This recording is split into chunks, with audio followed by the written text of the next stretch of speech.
All right, ladies and gentlemen. Okay, this week I think I would follow up on the storytelling that I did last week, Monday. So, the last time that I told the story, I ended up in with my dad arriving in the Philippines, and while he was being scammed and mistreated, my mom came over got off the bus at the bus stop there in the marketplace to save him. She was my dad's knight and shining armor. It should be the way around, right? But my mom is the one that came to his rescue. And if I remember correctly, my mom also brought, instead of my mom going to her final destination, she came back around, turned around, and went home and brought her an American white dude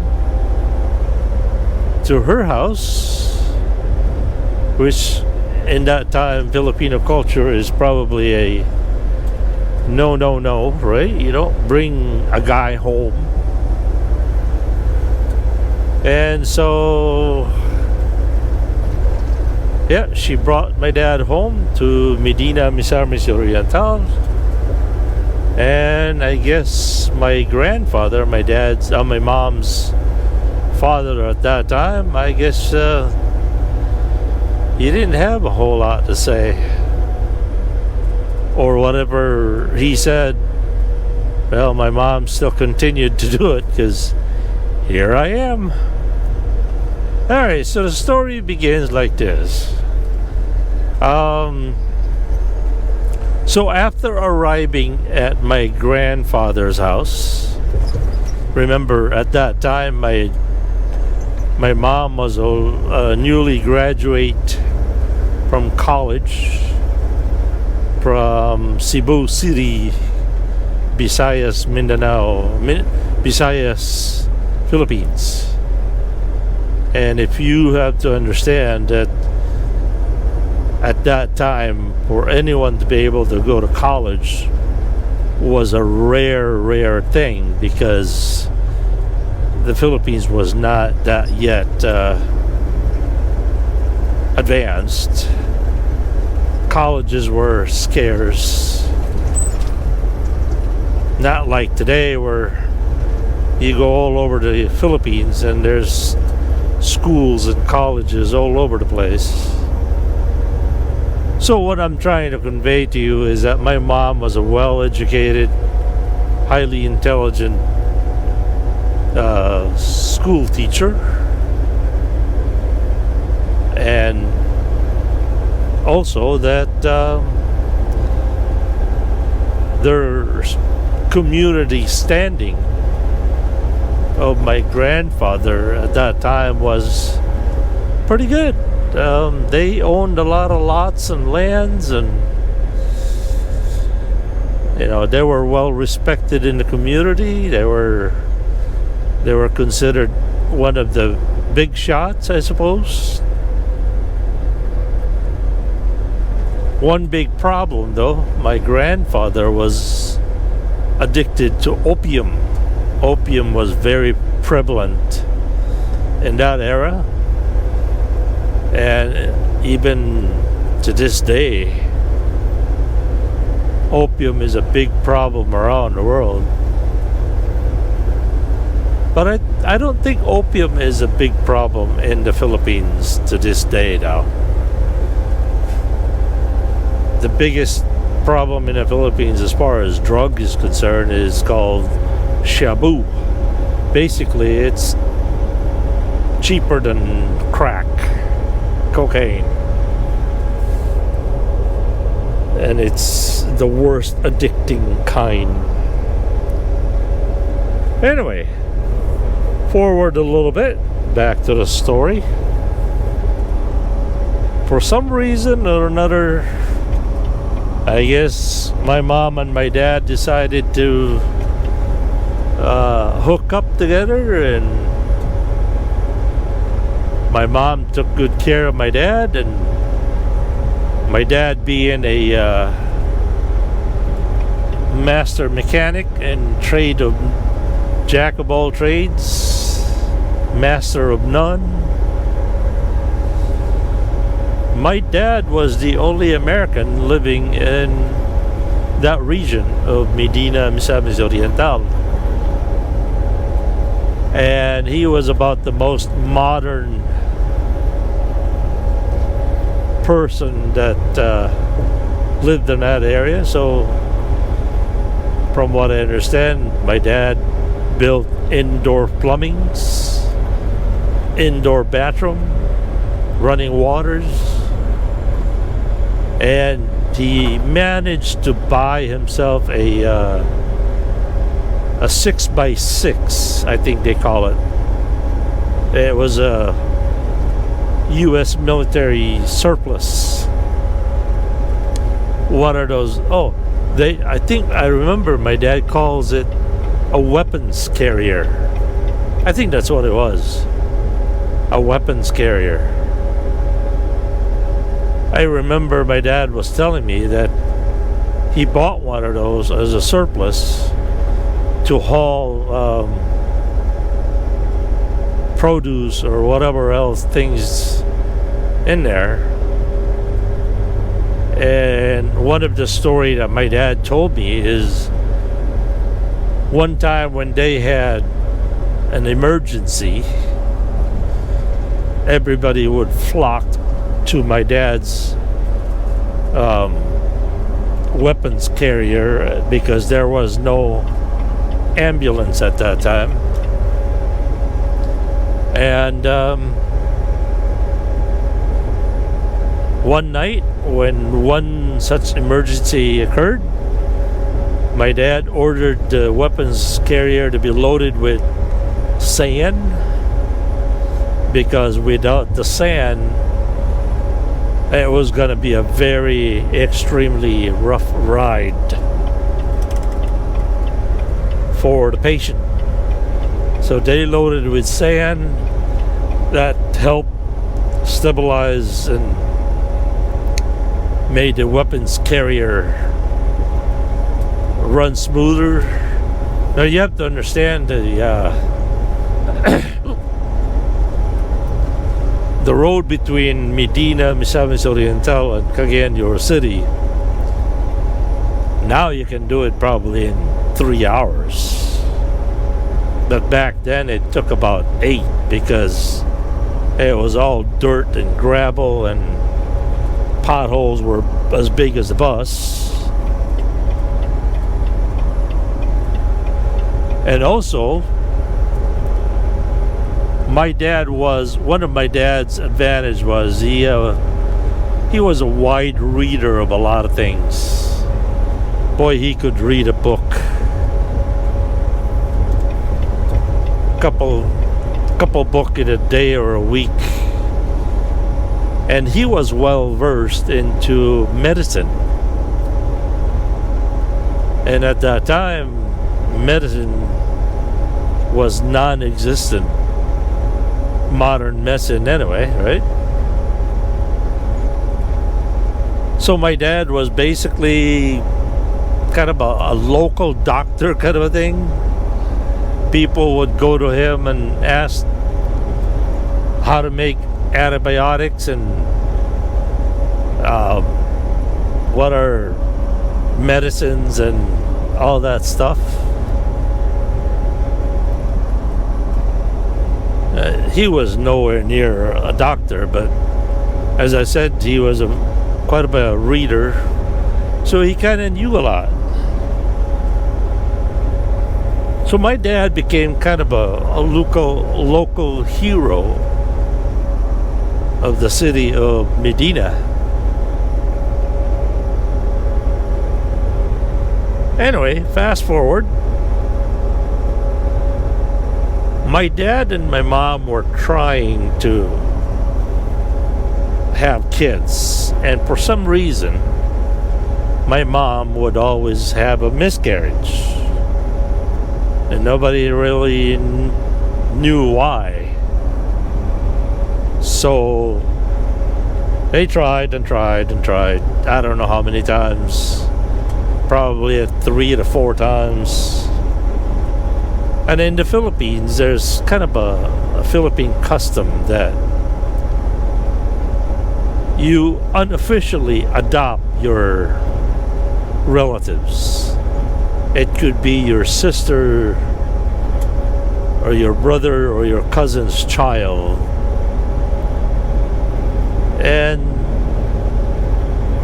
Max is one of those child. Max is my mom's nephew, my mom's brother's son, who was very ill. And my mom's brother, Max Sr., they, I don't know, I think, yeah, there were 2 things that kind of flagged my mom's family. One was the opium problem. The second was chicken fighting, cockfight fighting. Oh, they were big into that.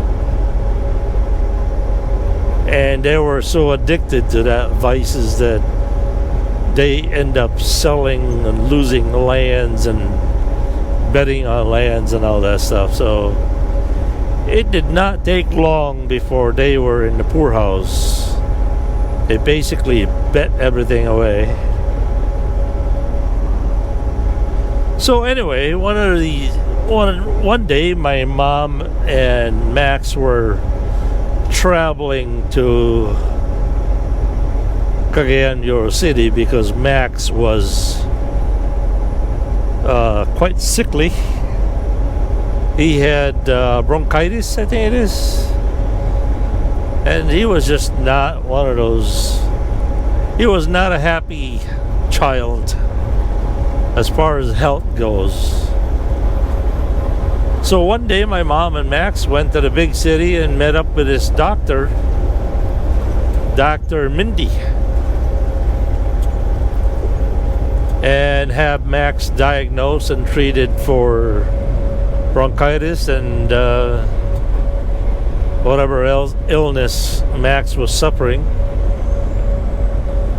So the doctor asked my mom, asking, "Is this your child?" My mom, which replied, "No, doctor, this is just my nephew I adopted." And the doctor asked, "Why don't you have your own children?"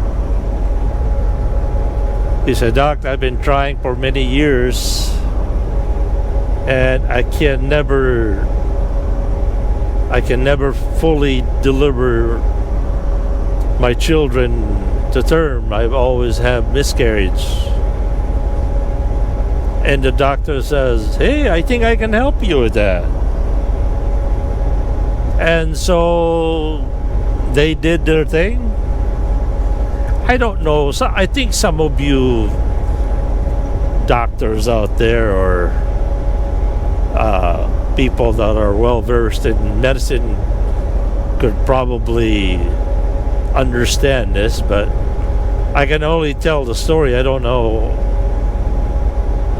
why or how, but they diagnosed my mom as in she was low on alkaline. So the story goes that Dr. Mindy bombed my mom with alkaline. The only thing I know about alkaline is the alkaline battery. I don't know. I don't know what the correlation on that one. I don't know.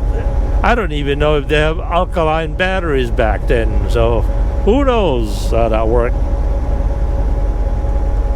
So anyway, as I said, Dr. Mindy shot up my mom with alkaline and gave my mom strict instruction that a certain date, a certain time, when she ovulates, that my mom needs to go home and be paired and partnered with my, future dad, Jack. And so that went on for I don't know how long, but I would imagine the next time she had her time to go, right? It so happened at that time that my mom was somewhere far away from my dad on business. I don't know whether my dad or my mom forgot about the date or some kind of a scheduling thing. But again, another thing that you have to remember is transportation back then is non-existent back in the 1960s. 65, I think it was. Or it could be 67. Anyway, so a story goes that my mom remembered that she needed to go home and, do the hanky-panky thing with my dad. And she was very far away, I guess. And boy, she had to hire a private transportation in the middle of the night through darkness and distance and difficulties.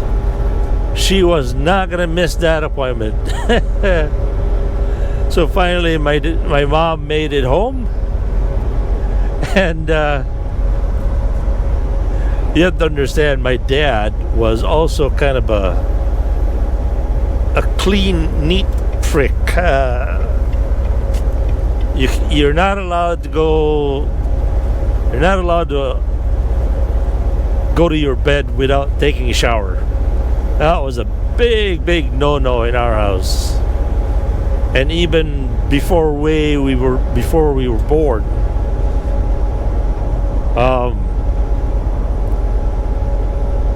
my dad kind of grilled that into my mom. To my mom's excitement, she thought she could get away with it and just, do the thing. Oh, no. My dad made my mom go take a shower before they even coupled together. I always laugh every time my mom and my dad would tell me that. Anyway, so my mom goes take a shower in the middle of the night. And you also have to understand that they were living in a Filipino shack, right? And there was basically minimal privacy. And my dad goes, "Your dad is probably still awake." My mom goes, "I don't care." And so, in such a, I don't think my mom said it that politely. Anyway, so the night came by, they coupled together, and sure enough, my mom got pregnant soon after, and there goes my brother Andy, popped out 9 months later. And not long after that, a year later, let's see, my brother was born September 28, 1966, or it could be 67. It could be 66, I don't know. All I know is my brother is a year older than me, but I'm not exactly sure about the counts of the dates and all that. I was born in February 68. So you do the math. Anyway, so that's how me and my brother got to, brought up out of this world. Meanwhile, my dad befriended a family in Cagayan de Oro City who owned a kind of a machine shop and a mechanical shop, and for some reason they became really good friends. And in fact, the gentleman that owned the machine shop was an older elderly gentleman named Pablo, and for some reason they kind of like adopted my dad into the family. Not adopted legally, but they took him in. And I don't know whether my dad was able to help them financially or whatever, but I think my dad was able to help Mr. Pablo of modern technologies, better way of fixing and machining and all that stuff. The details on that is a little bit foggy to me. Okay, so my dad was, as I said, taken in by Mr. Pablo. Mr. Pablo had an older son named LP, who became later as my dad's best friend. And Mr. Pablo had a large family, and the younger children were considered my dad's brothers and sisters. Even LP was. My dad considered him as a brother. So he became part of the family. They became very close. And the reason I'm telling you this story is later down the road it's all gonna make sense to you, which is really a big part of the story to the future to come.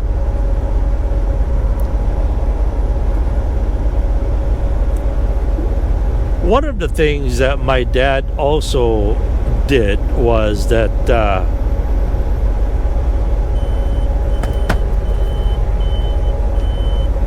he later bought a property next to the private dock or private pier of the Del Monte Philippine packing of Puerto Bogo, Cagayan de Oro City, back to where my dad was, where my mom found him in the marketplace. He bought himself a beachfront property. He started building his own boats.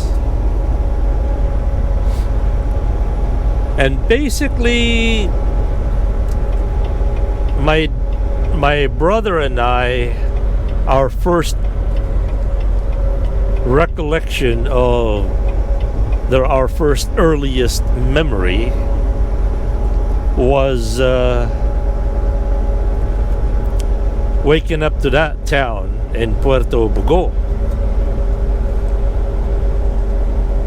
I remember my first recollection of my memory is, I don't know how old I was, but at that time the whole city, surrounding cities and villages were basically employed by Del Monte Philippine Packing. And and everybody was employed by the cannery. I remember that as kids we would swim out to sea and find pineapples that were just floating around in the ocean. And I guess I would imagine that they loaded the pineapples whole on the ships,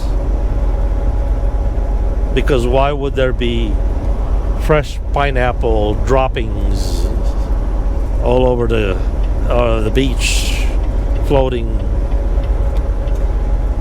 That's one of the things I remember. Alright, so it also turns out that that's later. So we lived there for many years, but you have to do a little math on this one because it's a little bit confusing for me. In the year 1974, my dad moved us out into the island of Camiguin Island, Philippines, which is visible right there on the beach of Mindanao. That was 1974, so 68, 69, 70, 71, 72, 73, 74. So 6 years, I guess. I was 6 years old that we moved out to the island. We moved into the small little barrio of Sagay, Camiguin. And I don't know why we ended up there. I think it was because of art. My dad's later chief, number one ranch hand, so to speak. Anyway, we lived there for probably, who knows, maybe a couple of years. Rented a house. I still remember the town a little bit in my mind from the earliest days. But the story really begins that my dad was able to buy a property in Leong, Cagayan, Leong, Camiguin, Leong, Ginzaliban, Camiguin province. And my dad bought a property, a beach property, right next to a spring that never goes out, and it's been flowing as long as I have lived until to this day. And my dad, being a tinkerer and a developer, he started developing this swampy, looked like swampy place that nobody really wanted because you can't do anything with it. But my dad developed it, built a house, and he started his own project. He built his own pier.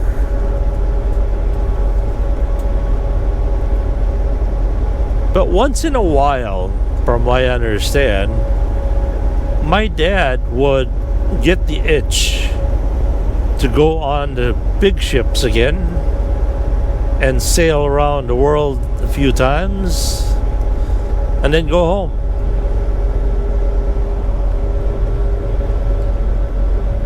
He's one of those He's kind of like the truck driver that quits trucking. After a while, he gets itchy feet. He get itchy sea legs. Goes sailing for a year or so. Save money and go home. Meanwhile, while that's going, back in the States, my grandmother, my dad, my grandmother, my dad's brother, and my dad's dad, Andy, or Andrew the third, I think it is. Andrew Vollrath the third. If you remember correctly, my dad was not close to my mom, my dad's mom. And while my dad was all over the world and back in the Philippines, and while the Vollrath company was thriving, my grandfather on my dad's side died. And I think he was the buffer between my dad and my grandmother, his mom. And without him, there was nothing to hold back. And let me backtrack that a little bit. When my mom and my brother and I were born, my grandmother from my dad's side sent my uncle, John Vollrath, to the Philippines to confirm that my brother and I are really were my dad's bloodline. My grandmother just had to confirm that it wasn't a hoax, it wasn't a scam, it wasn't anything. So my Uncle John traveled to the Philippines and to confirm that my brother and I, and there was no denying it, because my brother and I, when we were young kids at the age of 6 or 8 or 9, we had blonde hairs. We looked like white American dudes, white American kids.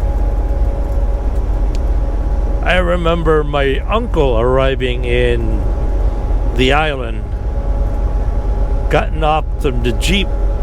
The first thing he experienced was being targeted with our pet crow. And the crow dove right onto my uncle's head, and boy, we thought my uncle was gonna have a heart attack. But he did not care for the Philippines. He thought it was kind of backwards, back in time. He's not one of those adventurous people. I think my impression was that he loved the good life, the amenities of being born into a well-to-do family. My uncle also was a world traveler, but he traveled in style. While my dad, well, that was a different story. He hitchhiked and walked and bum ride and whatever else. While my uncle, oh boy, he was living it. Anyway, I can't really tell you the character of my uncle that much. I don't really know him. Never really did, never really will.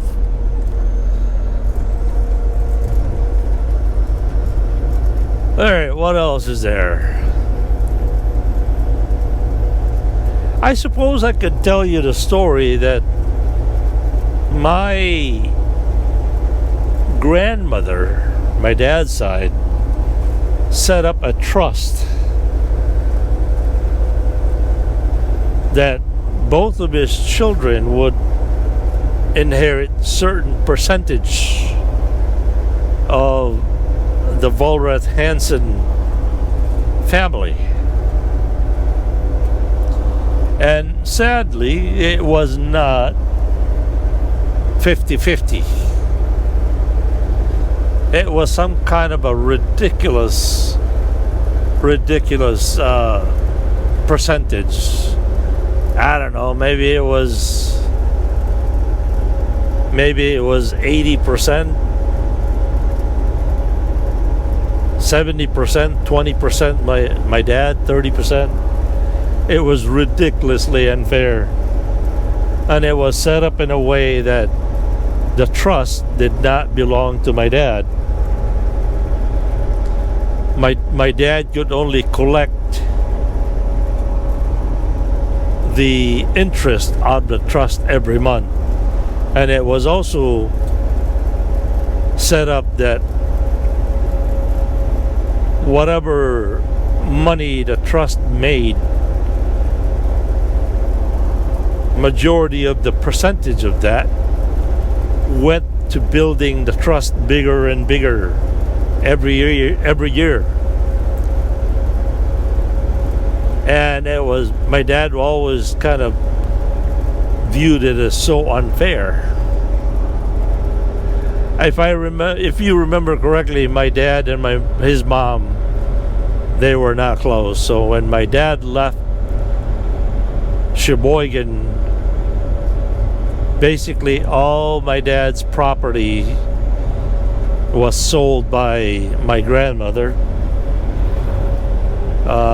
A lot of his cars, a lot of his guns, tools. As far as the trust is concerned, my uncle also had a trust, but my uncle, from what I understand, was able to receive a certain amount of money in cash at that moment, but he was not able to receive the trust until he was 25 years old or 30 years old. There was some kind of an age that my uncle had to reach to be able to get the whole lump sum.